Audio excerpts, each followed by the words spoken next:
ગેડા હનુમાન મંદિર, જેને શ્રીફળ મંદિર પણ કહેવામાં આવે છે, શ્રીફળવાળા હનુમાનજી પણ કહેવામાં આવે છે. આવું એક સરસ મજાનું આ એકથી મને એક કોઈક સ્ટુડન્ટે રીલ શેર કરી હતી ઇન્સ્ટાગ્રામની અંદર. ઇન્સ્ટાગ્રામમાં મને રીલ આવી અને આ રીલ શેર કરવામાં આવી હતી. આ વિડીયો છે, હું તમને પ્લે કરીને પણ બતાવું છું. તો અહીંયા શ્રીફળનો ઢગલો તમને જોવા મળશે. શ્રીફળ ફોડવામાં નથી આવતા, આખે આખા શ્રીફળ છે એ ચડાવવામાં આવે છે અને એ ઢગલો છે. આ પ્રસાદી તરીકે છે અને એ સમર્પિત કર્યા પછી પાછા નથી લેવાના પાછા. શ્રીફળ ચડાવતું રહેવાનું. પાછા લેવાના નથી, એઝ અ પ્રસાદી તરીકે નથી લેવાના. જસ્ટ એમને ટોટલી સંપૂર્ણ સમર્પિત કરી દેવાના છે હનુમાનજીને. તો આવું એક સરસ મજાનું મંદિર આવેલું છે. ક્યાં આવેલું છે? બનાસકાંઠાની અંદર. હું વિડીયો છે અને પ્લે કરીને હું બતાવું છું. આઈ થિંક વિડીયો પ્લે નથી થતો શું? Okay, just a second. Okay, થયો. ઓકે, તો આ તમે જોઈ શકો છો કે કેવું છે.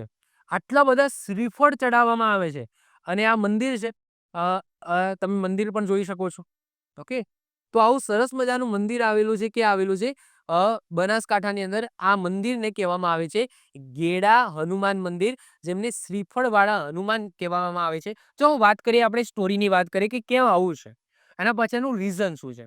તો બનાસકાંઠા જિલ્લામાં થરાદમાં ગેડા હનુમાન મંદિર આવેલું છે, જે નારિયેળવાળા હનુમાનજી તરીકે પ્રસિદ્ધ છે.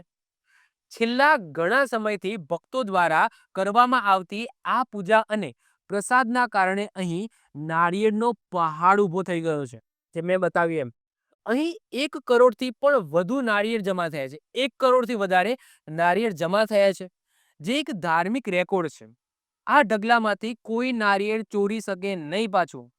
જો ચોરી કરે કોઈ નારિયેળ, તો સામે એને બીજે બદલામાં 5 નારિયેળ આપવા પડે. એવી માન્યતા છે કે જો કોઈએ આમાંથી જો નારિયેળ એકાદું લીધું, તો સામે એને 5 ચડાવવા પડશે. ક્લિયર?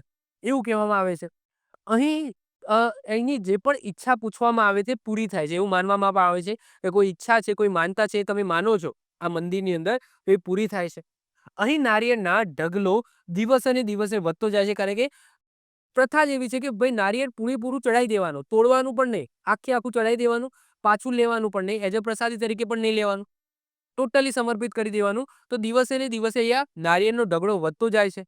ઝાડના થડ પર બેઠેલી મૂર્તિ હવે માત્ર 1 ફૂટ બહાર દેખાય છે. તમે જોઈ શકો છો, આ ઝાડ છે, ઝાડના થડની અંદર તમને મૂર્તિ તમને જોવા મળશે. અહીંયા સિંદૂર બધું ચડાયેલું છે. તો 1 ફૂટ જ આ રીતના બહાર દેખાય છે આ મંદિરમાં જે મૂર્તિ છે એ મૂર્તિ. તો આવું ગેડા હનુમાન મંદિર તમને જોવા મળશે. હવે આના પાછળ સ્ટોરી શું છે? ઓકે, એવું તો શું રીઝન છે કે અહીંયા નારિયેળ ચડાવવામાં આવે છે? નારિયેળ તમે જોઈ શકો કેટલો ઢગલો છે અને આ મંદિર તમે જોઈ શકો છો. એમાં આ પ્રતિમા જોઈ શકો, જે આ ઝાડ છે, આ ઝાડના તળિયે તમને જોવા મળશે. ઓકે, એમના નીચે તમને આ મંદિર જોવા મળશે, જેના ઉપર સિંદૂર ચડાવવામાં આવે છે. હવે સ્ટોરી કંઈક એવી છે. હવે આ ઝાડ કયું છે એ પણ જોઈ લો. ખીજડાનું ઝાડ છે. ઓકે, આ જે ઝાડનું થડ છે એ કયા ઝાડનું થડ છે? ખીજડાનું ઝાડ છે. હવે સંબંધની સ્ટોરી કંઈક એવી છે કે આશરે 50-60 વર્ષ પહેલા થરાદના આસોદર મઠના તપસ્વી મહંત હતા, જેમનું નામ હતું હરદેવપુરી મહારાજ. શું નામ હતું? હરદેવપુરી મહારાજ. તો હરદેવપુરી મહારાજ અહીંયા આવ્યા હતા. એમને બાળકો માટે અહીંયા પ્રસાદ તરીકે અહીંયા નારિયેળ છે એ ચડાવ્યું હતું અને પ્રસાદ તરીકે અહીંયા વિતરણ કર્યું હતું. જેના કારણે બાળકો બીમાર પડ્યા હતા. એટલે કે હરદેવપુરી મહારાજ છે એમને અહીંયા નારિયેળ વધેર્યું, એનો જે પ્રસાદ છે એ બાળકોને આપ્યો અને બાળકો એ પ્રસાદ ખાઈને અહીંયા બીમાર પડ્યા હતા. એ બીમાર પડ્યા એના કારણે ત્યાંના લોકોએ વધારે નારિયેળ ચડાવે. એના કારણે વધારે નારિયેળ ચડાવે એ કદાચ જે હનુમાન દાદા છે એ રૂષ્ટ થઈ ગયા હશે, ગુસ્સે થઈ ગયા હશે. એના કારણે બાળકો બીમાર પડ્યા અને પછી બાળકોએ જે બાળકો છે એ હનુમાન દાદાને નારિયેળ ચડાવવાની પરવાનગી માંગી. પરંતુ દાદાએ ના પાડી દીધી કે ભાઈ મને નારિયેળ ચડાવશો નહીં. તો આજે એમના ભક્ત હતા હરદેવપુરી છે, એ એ હનુમાનજીને ઠપકો લગાવે છે. શું લગાવે છે? જો સાંભળો. જેના કારણે અસોદર મઠના તપસ્વી મહંત હરદેવપુરી મહારાજ હનુમાનજીને ઠપકો આપે છે કે બાળકો નારિયેળનો પ્રસાદ આપવાથી તમારા નારિયેળ ઓછા થઈ જાય છે.